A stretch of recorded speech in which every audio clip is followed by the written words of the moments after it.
आज आपण अमरावती जिल्ह्यामधील वरुड तालुक्यातील एका गावामध्ये आलेलो आहोत. इथील जे शेतकरी आहेत, प्रगतीशील शेतकरी, त्यांचा आपण परिचय करून घेऊ. नमस्कार सर. नमस्कार. तुमचं नाव आणि पत्ता सांगा. मी स्वप्नील खांडेकर, राहणार पळसवाडा, तालुका वरुड, जिल्हा अमरावती. सर, तुम्हाला मी काही दिवसापूर्वी वैभव सरांच्या मार्फत एक सेंद्रिय खत दिलं होतं. हो, बरोबर आहे. हे तुम्ही तुमच्या पिकाला वापरलेलं आहे. वापरला. तर कसं वापरलं आणि तुम्हाला काय काय बदल वाटले यामध्ये? मी याची सगळ्यात पहिल्यांदा ड्रेंचिंग घेतली. हा, पूर्ण शेड्यूल मध्ये 3दा ड्रेंचिंग या तुरीला झाली आहे. हा, आणि 200 ग्रॅम प्रति ड्रम हा. म्हणजे प्रमाणे त्याची फवारणी सुद्धा केली प्रत्येक वेळी. 1 लिटर ला 1 ग्राम एक या ग्राम. प्रमाणात तुम्ही मल्टीप्लायर या सेंद्रिय खताचा यावर स्प्रे सुद्धा दिलेला आहे. हो. तर आपण आज बघतोय सर, आमच्याकडे भरपूर प्रमाणात हिंगोली जिल्ह्यामध्ये तूर या पिकात मर हा रोग आहे. हो. भयानक. हो. तुमचं कुठे कुठे एखादी झाड दिसतं का? एखादा काय हो. सर? बाकी याच्यामध्ये जर आपण कॅमेरा फिरवला तर कुठेही तुम्हाला असं मोठ्या प्रमाणात मर झालेली दिसत नाही. मर नाहीये. आणि विषय म्हणजे जे जमिनीमध्ये जी सुपीकता वाढलेली आहे ती खूप भयानक आहे. आणि जमिनीमध्ये सुपीकपणा काय असतो हे आपण जर बघितलं तर तो सुपीकपणा आपल्याला आज या फ्लावरिंग आणि त्याच्या सेटिंग मधून आपल्याला दिसून येतो. हो. कारण जमिनीमध्ये काय ताकद आहे हे त्या पिकच आपल्याला तो सांगतो. बरोबर आहे सर. हो. तर तुम्हाला काय बदल याच्यामध्ये वाटला सर ड्रिंचिंग केल्यानंतर सुरुवातीला?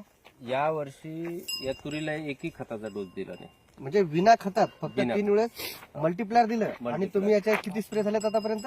याच्यावर झाले आतापर्यंत तीनदा 3 स्प्रे झाले. बरोबर आहे. तर शेतकरी मित्रांनो, फक्त 3 स्प्रे. आणि स्प्रेचा जर विचार केला आपण तर तेवढा मोठा खर्च होत नाही याचा. व्यवस्थित लगेच जर आपण शेड्यूलनुसार वापरलं तर खरोखरच खूप छान तूर येऊ शकते. आणि मर रोगामुळे आज सर्व महाराष्ट्रामधील शेतकरी परेशान आहेत. तूर येतच नाहीये सर, सगळे मरून जात आहेत. तर फायटोथोरा सारखा रोग असतो किंवा बाकीच्या काही बुरशी असतात, त्याचा सुद्धा या ठिकाणी परिणाम जास्त प्रमाणात झालेला नाही. आपण बघू शकतो तूर हे अतिशय उत्कृष्ट अशी सेटिंग वगैरे झालेली आहे. शेंगाची लांबी सुद्धा व्यवस्थित आहे. हे सगळे सोले या ठिकाणी भरलेले आहेत. कारण जमिनीमध्ये खूप मोठ्या प्रमाणामध्ये आपण रासायनिक खताचा वापर आजपर्यंत केलेला आहे. कृषी विद्यापीठ सांगतात की जे आपण रासायनिक खत टाकतो सर, त्यातले फक्त 10 ते 20% हे पिकाला लागू होतात. बाकीचे लागू होत नाहीत. ते सुप्त अवस्थेत जमिनीमध्ये फिक्सेशन मधून पडून राहतात. हे काय करतं, यामध्ये ऑर्गॅनिक कार्बन असल्या कारणानं आणि बाकीचे काही 13 कंटेन असल्या कारणानं जमिनीत आजपर्यंत जे आपण हजारो क्विंटल किंवा हजारो किलो जे रासायनिक खतं आपण आजपर्यंत टाकलेले आहेत ते जे पडलेले आहेत ते मोकळे व्हायला सुरुवात होते. जमीन मोकळी होते, गांडुळाची संख्या वाढते. बरं, तुम्ही गांडूळ पाहिले ना यामध्ये? हो.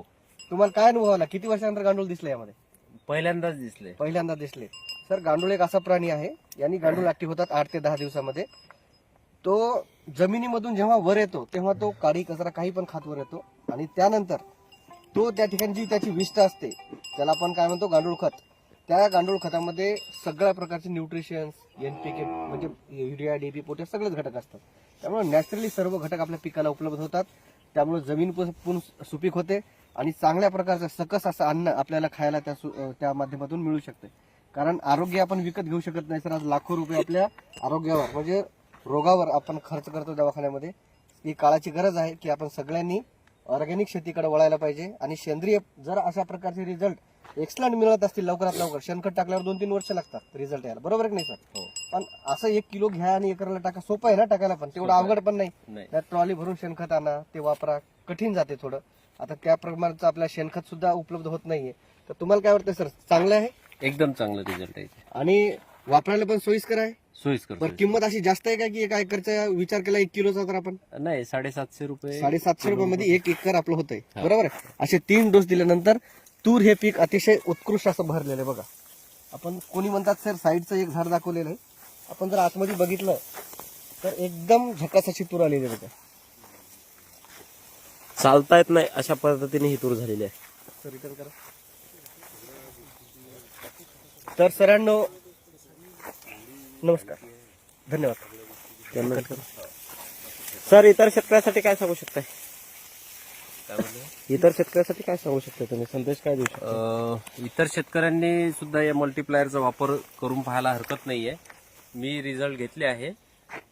आपणही वापरायला काही हरकत नाही. चालेल सर, थँक्यू.